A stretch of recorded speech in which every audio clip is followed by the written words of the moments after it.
Welcome back mga kaaldab. Ito na naman po ang inyong lingkod, si Mr. Destiny. At syempre magbibigay po tayo ng pinakamainit na update po ngayon sa social media. Syempre number 1 trending po ngayon si Alden Richards. Di po ba? Sabi ko nga po sa inyo, may mga bagay-bagay nga po na kung titignan at susuriin nyo, lahat naman po ng ganap, lahat naman po ng update, ibabato po natin yan. Di po ba? Yan ang kagandahan nyo po pagdating sa channel ni Mr. Destiny. Lagi ko naman pong pinapaliwanag at lagi ko naman pong sinasabi.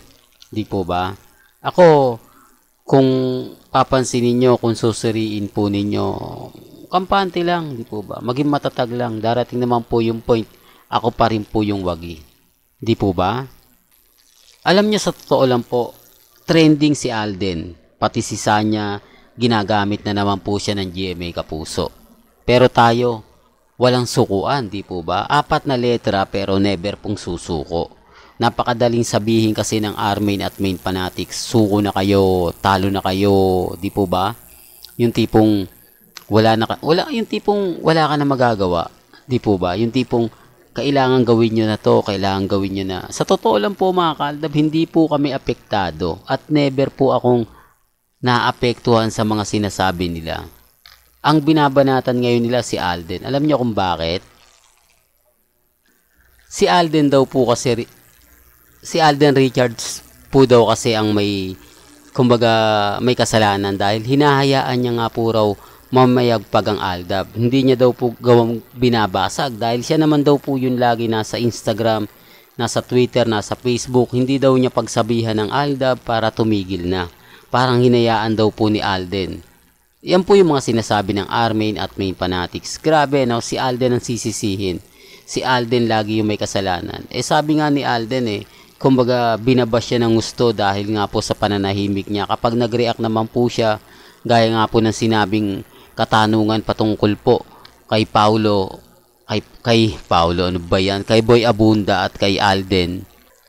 Siguro marami na naman po nakaalala sa sinabi ko sa interview ni Boy Abunda kay Alden Richards. Inamin niya lang daw po yung katotohanan, marami na nambas sa kanya. Marami na mga taong inis sa kanya, kung ano-ano na yung sinasabi, na bakit ganito, bakit ganoon, di po ba? Kapag si Alden kasi yung magsasalita about kay Mengay, apektado po sila. Di po ba? Ang gusto kasi nila marinig, ay hindi, wala nang ganito ganyan, etc. etc. Bakit naman po gagawin ni Alden yan? Di po ba? Alam niya na hindi niya po pwedeng baliwalain. Alam niya na yun ang katotohanan, di po ba? Kaya nga po tahimik lang si Main Mendoza, hindi siya sumasalungat sa mga sinasabi ni Alden. Nananahimik lang siya dahil alam niya na ang katotohanan. Kaya nga po daw hindi na siya tumatanggap pa ng maraming project Kaya nga po iniwan niya na dahil ayaw niya ng interview. Ayaw niya na lagi siyang pinag-uusapan, lagi siyang pinagpepiestahan, di po ba? Sabi ko nga po sa inyo, dito lang po yan sa channel ni Mr. Destiny. Kung ano po yung latest, kung ano po yung trending, tutok lang po kayo dito lagi. Kasi alam nyo naman po na may mga bagay-bagay na mahirap nga po talagang ipaliwanag. May mga bagay-bagay nga po na kung sa tingin po ninyo 101%, di po ba? Tapos sasabihin nila, hindi, Mr. Destiny, dapat talaga si Alden. Bakit si Main ayaw magsalita? Bakit si Main hinahayaan lang ang Aldab? Di po ba? Tapos nag-post pa siya ng throwback picture. Doon pa lang may mali na Doon pa lang masasabi mo na parang sumimpatya pa si Mengay sa mga ginagawa ng Aldab. Sumimpatya pa siya sa mga throwback na ina-upload natin, pinapakita natin. Di po ba? Sabi ko nga po sa inyo, relax lang kasi darating naman po yung point. Tayo rin naman yung wagi. Darating naman po yung point, tayo pa rin naman po yung panalo. Kahit ano po yung sabihin nila, kahit ano yung ipaliwanag nila, di po ba? Sa dami po ng mga sinasabi natin, sa dami po ng mga pinapaliwanag natin, dumidepende na lang po talaga sa mga nangyayarits at sa mga nagaganap, di po ba? Relax lang. Sabi ko nga kung ano yung latest, kung ano yung trending, doon lang po tayo.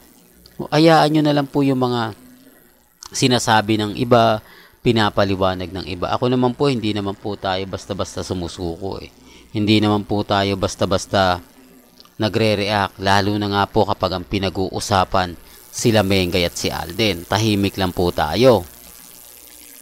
Di po ba? Yan naman po talaga yung tunay eh. Yan naman po talaga yung ebidensya at resibo. Tapos week-sari po o mansari nga po ngayon o wedding mansari po ng Aldab.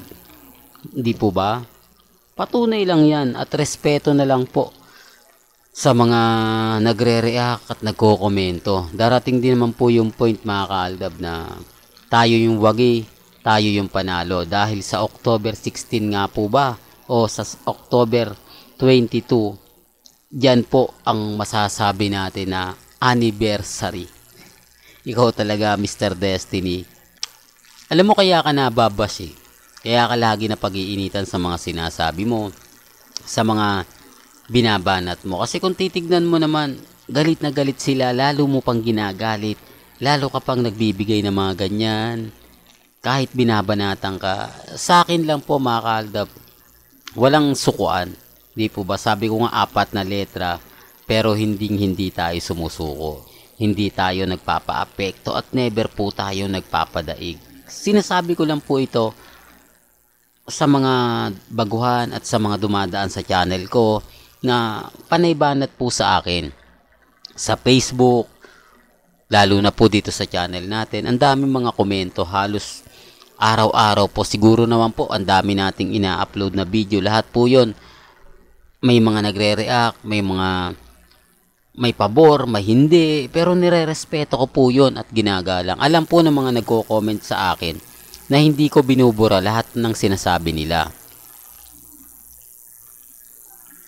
Kahit sabihin na natin, yung mga comment nila nakakakuha ng simpatya, nababawasan daw po yung mga nanonood sa akin dahil sa mga pinapaliwanag nila. Okay lang naman po yun, hindi po ba?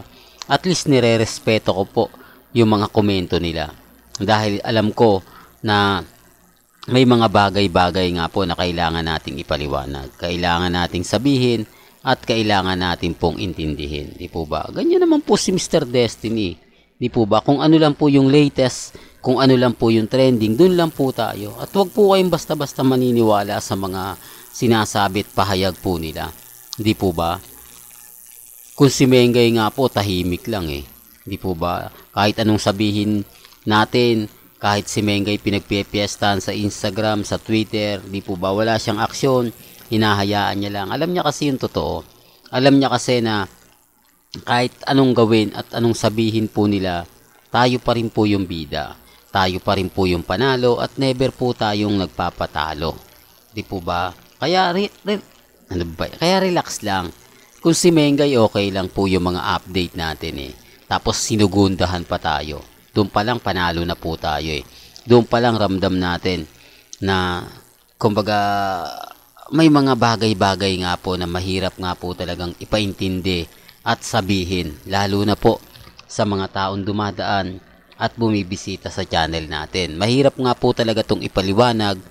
Lalo na nga po sa mga taong ayaw umintindi at ayaw umunawa. Gusto lang po nila marinig na wala ng Aldab, ganito ganyan, di po ba? Kasi lagi po tayong binabanatan tapos sasabihin nila, hindi raw po sila affected. Hindi kami affected, di po ba? Tapos ngayon, sasabihin po nila, wag daw idamay si Mengay, nananahimik si Main, kumbaga may sarili na siyang pamilya, kumbaga tanggapin na lang daw yung katotohanan na wala ng Aldab, yung mga delulo, ganto ganyan. Bakit sila nagre-react kung hindi sila affected? Di po ba? Yan ang sinasabi natin mga ka-Aldab na talagang patunay lang po at respeto na lang sa mga taong dumadaan at bumibisita sa channel natin na mga hindi naniniwala. Di po ba? Dito naman po walang pilitan eh. Kung ano yung paniniwala ninyo, nire-respeto ko po yun.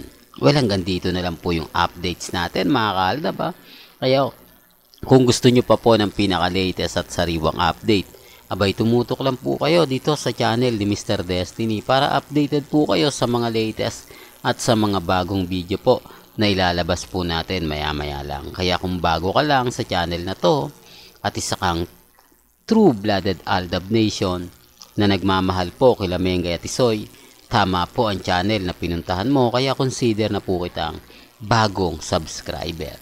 At huwag mong kalimutang i-share ang mga video po natin sa mga mami, sa mga titas, at sa mga senyor. Hanggang sa muli, salamat po sa panonood at pakikinig.